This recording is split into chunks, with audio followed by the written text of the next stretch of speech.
Hello mga mamits! Ikukwento ko na yung gala namin ni Mamis. Pupunta kami kay Mami Aline, kay La Daddy Ugan. Sa Laguna, nakikita nyo ba yung bus? Yan yung sasakyan namin ni Mamis.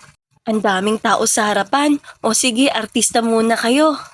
Ito yung pinila namin ni Mamis. 6 a.m. nandun na kami sa bus station. Nakasakay kami ng bus 10 a.m. na. Madami talagang tao, no? Kapag ganitong holiday. Ang hirap sumakay. Nakasakay na kami dito ni Mami sa wakas. Grabe, thank you Lord. Graduate na kami sa pila. Lah, Mami, sumakses yan. Happy yarn. Buti na lang meron akong baon na biskwit. Saka Alfine, ako talaga, magugutom talaga kayo kapag ganito kahaba yung pila. Fast forward na tayo, one day na kaming nasa Laguna nito. Nakasakay na kami niyan sa kotse ni Mami Aline. Pero sobrang kabado ako nung hapon na at gabi.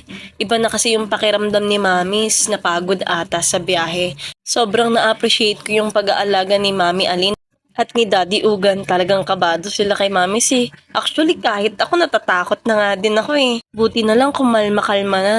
Dahil sa mga gamot, maraming salamat Mami Lynn and Daddy Ugan. Appreciated po. Ang tagal kasi na rin naming hindi nagbabiyahe kaya maaaring napagod si Mamis. Sa nagdaang mga videos, ang gaganda ng mga puno, no? Nakaka-relax talaga. At nakarating na nga kami sa Lausakan, Quezon. Hinatid kami ni Mami Aline at ni Daddy Ugan at ng mga bata kay Mama Isnang. At kumain kami ng bulalo. Sikat daw yun sa Lusakan. Masarap daw yun. Kaya sabi ni Aline, kumain tayo. Libre ko kayo. Dinadayo daw itong kainan na ito, kaya isa rin kami sa dumayo. Nakita nyo ba yan? May kubo-kubo pa.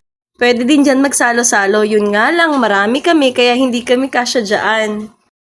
At pumunta pa kami sa simbahan na malapit lang roon.